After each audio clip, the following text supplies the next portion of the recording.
what's up, guys? MugenLord here, and yes, we have a lot to talk about now that the Game Awards had officially ended.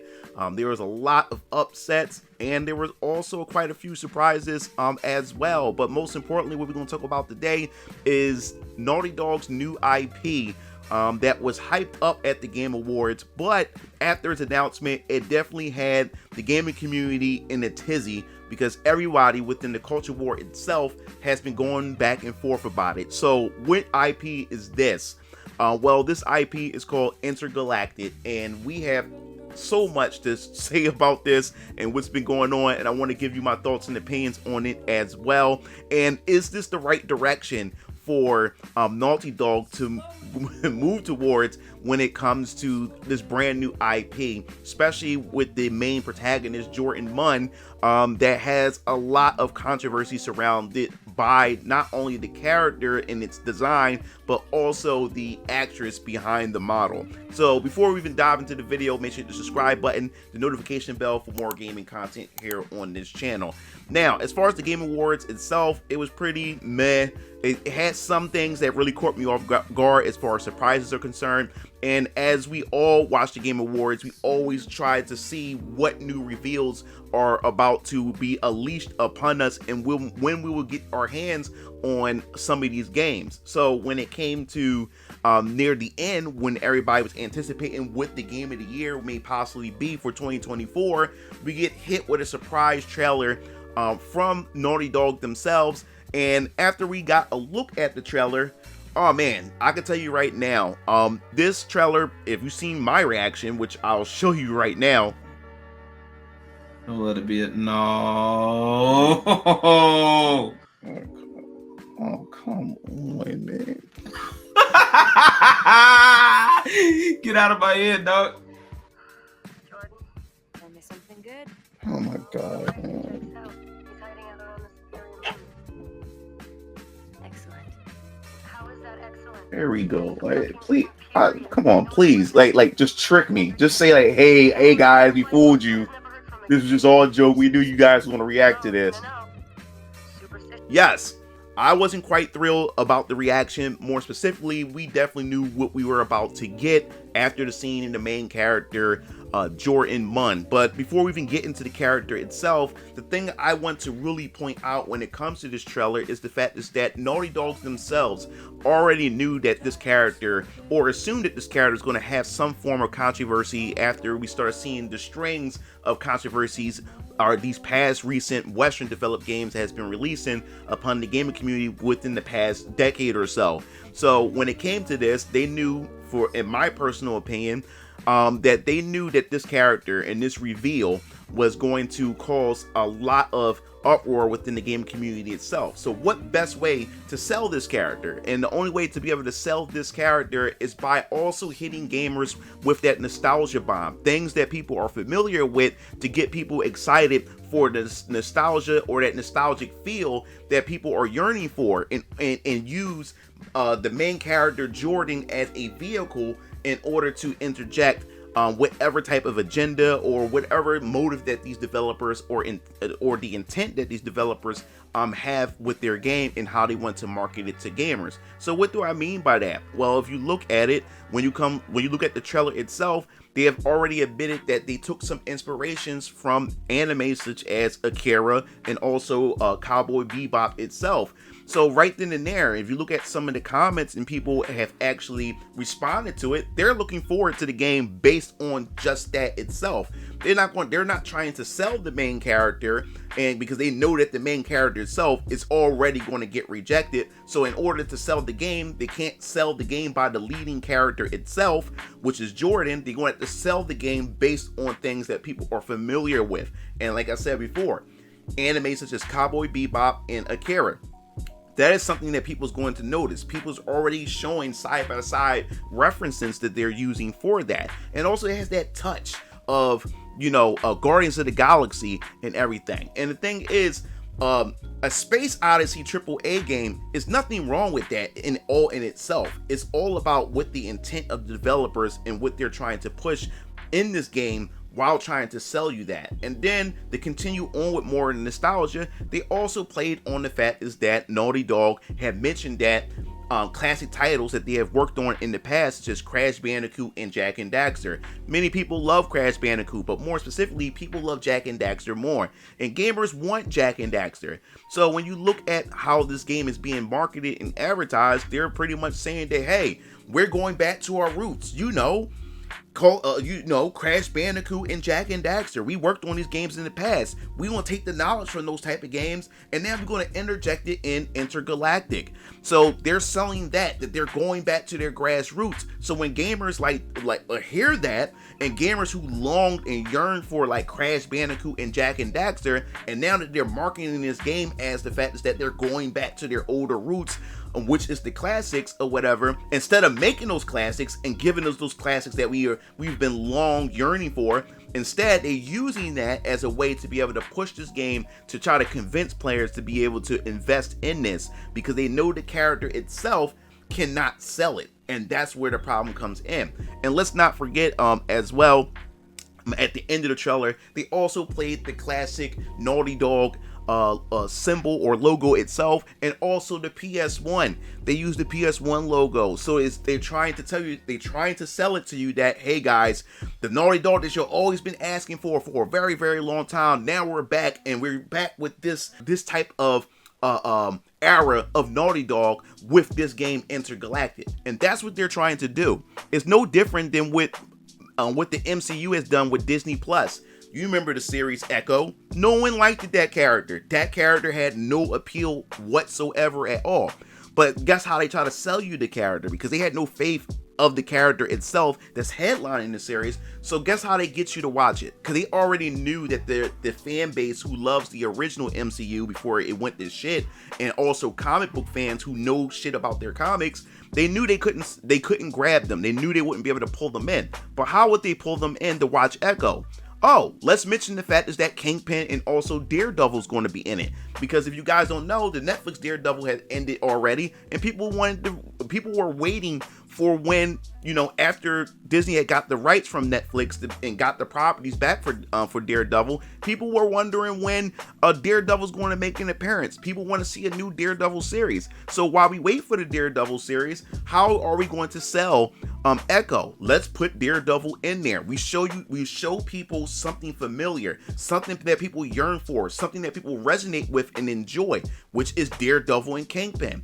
So guess what happens? People who already checked out of Echo and had no intentions of watching Echo, and now are going to watch Echo, not because of Echo itself, but because there's a chance that I get to see Daredevil once again. There's a chance I get to see Kingpin once again. They did the same thing with She-Hulk. They teased that Daredevil's going to be in She-Hulk, and instead of putting Daredevil early in She-Hulk, they put him later in the series. So you have to watch the entire series, or a good majority of the series, and invest in it just to see Daredevil. And I see that this may be the case when it comes to Intergalactic, where they can't sell this character and the premise of this, and that people are already checking out of it, and they knew this. So the best way to sell this to the gamers is, hey, remember Jak and Daxter? Hey, you remember Crash Bandicoot? You guys were yearning for us to go back to that type of gameplay or that type of era of Naughty Dog. So guess what? This is what we're doing. We're doing this. Oh, you like Cowboy Bebop? You like Akira? Yes, that's in there as well, or whatever like that. And that's how they're going to try to convince you to buy into this game, because you want to see those tropes and those things that you're familiar with, because they know that Jordan and what they already have set up, especially with the agenda that they have set up, that you're not going to buy it based off of that alone. And that's what we're talking about. So now let's just address the elephant in the room, which we're going to move forward to when we talk about Jordan Munn, the main character itself. Now, I already know, and we talked about this before numerous of times, when it comes to this, you got to look at the signs. When this character was first revealed, we already knew what was going to happen once we get on Twitter. A lot of people, you got Broken Games HD, and you got many other people that was already on the attack against the anti-woke side. And you have two arguments. You got the side that's for this game and can't wait for this game, and now you also have the anti-woke side who's coming in and saying, yo, like, this game is just this game is just woke on itself. There's clear signs of it like that. We see the flags. And the thing is, do the anti-woke side have a strong case here? And we're going to go through this because they definitely do have a strong case, in my personal opinion, when it comes to all this. It's all about track record. It's all about the history of the company and the studio itself, because there's so many people that's willing to write it off and saying, hey, you guys are just overreacting once again. And times again, we keep being proven right every time this always occurs. It seems like these people just don't get it. So let's talk about the proven track record of Naughty Dog itself. Well, for starters, let's talk about The Last of Us 2. The Last of Us 2 had caused a lot of controversy surrounding it because Neil Druckmann himself had killed off a beloved masculine figure within The Last of Us 2, which was Joel. And he was not only just destroyed in his image, he was also a father figure that many people seen as their father and everything in this game, especially between the relationship between Ellie and Joel, that father and daughter relationship. And I think that's something beautiful that you can find, even though that's not his biological daughter, but it was that father and daughter type of relationship and dynamic, something that you don't really see a lot in video games, and something that I would love to see more in video games, since there is a lack of fathers that's in these homes nowadays and stuff like that. So you had something like that, which you don't see quite often, and they destroyed him. They emasculated him, and he's been emasculated by one of the most hated characters in gaming history, which is Abby. And is it a woman? Like, I don't know, but he was emasculated by a woman who looks somewhat like a trans woman and everything, and he got pretty much emasculated and obliterated, and he was killed. And that pissed off and that hurt a lot of gamers, even by the reactions and everything. And this was the intent of the developers. This was the intent of Neil Druckmann himself. And then let's talk about Ellie. Ellie was that little girl, that little daughter that many people was able to resonate with, especially with the female gamers and everything. And here it is, we had Ellie, and then when you have this setup for Ellie in The Last of Us 2, they totally ditched the whole entire setup. How do you take a character which the whole game was based around in the first game, where the humanity itself, her blood, humanity itself was riding on this young girl because of the blood that she has, that she inherited and everything. And then now we go to Last of Us 2, they totally ditched that whole entire premise, and instead now we live in a world where the world is hanging on a thread of hope and survival, final inch. And here it is, they decided to make Ellie a lesbian, get into a lesbian relationship when her blood was the hope for humanity. They just ditched it. Hey, why not? You know what I'm saying? Like, let's just go with that route. And now she's on a quest for revenge. So they changed the whole dynamic of the premise of the story and changed it into a quest for revenge, and pretty much threw in a lot of LGBT, narratives within the plot itself. And the fact is that, there was no indication that Ellie was, was a lesbian or gay. They waited to after the base game of the original game and then slid it in the DLC, because they knew for a fact if they had that in the original game, maybe it wouldn't have went over so well. So they waited to the DLC to do something like that. So it's all about the track record and history of this. And then let's not forget, Neil Druckmann was also a supporter of Anita Sarkeesian as well, and pretty much congratulated her, and he was a follower of her message when it comes to the representation of female characters in video games. So you see the history is there. And then let's now talk about the actress herself, or the model who is based off of the main protagonist, which is, as I said before, Jordan Munn. There was a post by Grums himself who had showed what the actual actress looked like, and also in her interview, which appears, I guess she's non-binary, and she speaks on the whole thing about identity politics and non-binary people, which you can see right here. And then as far as with non-binary and transgender, I hope that we just start seeing that the future is here whether we like it or not. We need to not just accept it, but embrace it. Embracing something and seeing not only the beauty of it in it, but the way that it contributes to the world and contributes into the way that anybody of any gender, race, creed, color can form their identity and can walk through the world with pride and their chin up high, I think is so important for the generation coming behind us. So even after all the signs, You've seen what they did with The Last of Us 2. And let's not forget what they have done to Nathan Drake, where he pretty much get emasculated. This big man, or this man, is getting like pretty much Nathan Drake getting pretty much destroyed by, you know, a woman of color, girl boss, and everything like that. So you already see the issues when it comes to that. So not only that, we've seen what happened to Last of Us 2, killing off Joel, one of the biggest prominent video game figures in recent gaming history. And then you look at how they emasculated Nathan Drake with girl boss and girl power and everything. And then you look at what the actress who's playing as the main protagonist, Jordan Munn, in Intergalactic, and her beliefs in everything, her social and identity politics, and her beliefs in everything. And then Neil Druckmann himself, with him siding with Anita Sarkeesian. Anybody associated with that woman and agree with her messaging should say a lot about that individual and what their intent and what their motives are when it comes to games that they're developing on. So I've always said this. There's this one quote that will always stick. If it walks like a duck and it quacks like a duck, it is a fucking duck. And that's why the anti-woke is calling it out for what it is. So we're going to also talk about the gaslighting that's going on within this whole entire situation, even after it's revealed, because we always get this. The moment that a game comes out and it shows a hint of wokeness or signs of wokeness, we always going to have the other side gaslighting. And the thing that really irritates me the most, you have this one individual called Geki. Now, Geki always posts informative posts. I think a lot of his posts when it comes to games are informative. He always give you insight in what the developers have said in interviews and everything like that. But when it comes to the culture war aspect, he also has an agenda and the motives to push, and he always gaslight as well. So what am I talking about here? Well, there's a post where he literally tried to compare Ripley from the Alien franchise to Jordan, because they both had bald heads, which is a disingenuous post, because first of all, when it comes to Ripley, she's a well-established character. I'm not going to sit here and keep repeating myself about Aliens and Ripley herself. We already know what type of character, Sigourney Weaver had played, and one of the best female characters besides Sarah Connor that was ever graced the big screen in movie history. So we're not going to go through it, but it's the fact is that you try to compare these two like they're somewhat the same is just so disingenuous. And Geki always have a track record of doing things like that. So that's the thing that really irritates me.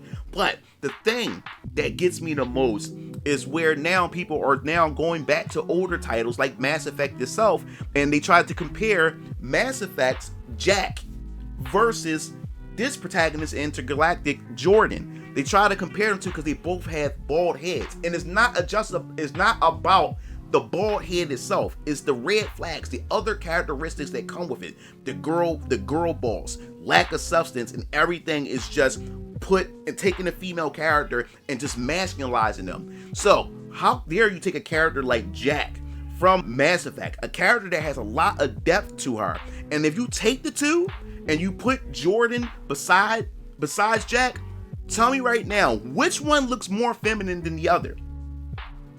And that answer is Jack. Despite her having a shaved head and a bald head, she has that feminine appeal to her. She has the full lips. She has the arched eyebrows. She still has that feminine face. I can bring my daughter in the room and point and I ask her herself, hey, which one is a dude and which one is a woman? She will point to Jack and say Jack is a woman, and will assume that Jordan is a man because of how they depicted Jordan. Because if you look at the actual actress of Jordan herself, yeah, she's kind of weird and everything like that, but you see what Jordan looked like, and then you see what you see what the actress looked like, and then you see what Jordan looked like. They look like day and night. So they're purposely hitting them with an ugly slick or masculizing them, giving them the square jaw, the muscular face, and everything like that. So there's a complete difference. But when you look at Jack, she not only looked feminine, even with the shaved head and everything, this character has a lot of depth. This woman has been through so much tragedy, especially as a young child, being abducted and been through so much abuse, all the way up into the character that she is. That character has become a likable character, a lovable character, and so many other people try everything in their power to romance this chick. despite her having a shaved head. So what does it say about her character, and even when it comes to her femininity? And let's not forget Judy. Let's talk about Cyberpunk 2077. Let's not forget about Judy herself. Judy's a well-loved character, shaved head and everything. You know, she got every signs of what people look out for as far as red flags are concerned. But Judy's another character that has personality, that has depth. And yes, she is feminine herself, and many other people tried to romance her. Hell, when I first saw her, I was like, man, I love to romance this character, and only to find out that she's a lesbian. You know what I'm saying? I mean, they changed it after that, and then you can romance her and stuff. But before, if you was the male character, you couldn't romance her because she was a lesbian. But that goes to show that the appeal that she had, even with that haircut. So it's not just about the haircut. It's about all the other things, the characteristics, the personalizations of these characters and everything, which they're just being disingenuous about. But let's talk about the gaming journalists. This is another thing when it comes to this whole thing about situations like this, especially in the culture war space, is we already going to know from the time that this game was announced all the way up until the time of this game's release, there's going to be a lot of gaslighting, a lot of shaming come from the mainstream media, and a lot of protection from the mainstream media. We've seen it time and time again. They've done it with Dragon Age Velgard. They also have done it with The Awakening, Unknown Non, The Awakening. We've seen it time and time again, and it's going to be no different. And of course, you're going to also have content creators shilling for the game or taking sides with the mainstream media, protecting this game. So we already know and prepare for it. They're just that predictable. But the thing that I really want to point out when it comes to this is that I believe, in my personal opinion, that this game itself, I mean, they were already on thin ice when it comes to The Last of Us 2. Behind it, more specifically, killing Joel. Killing Joel alone was enough to hurt The Last of Us 2.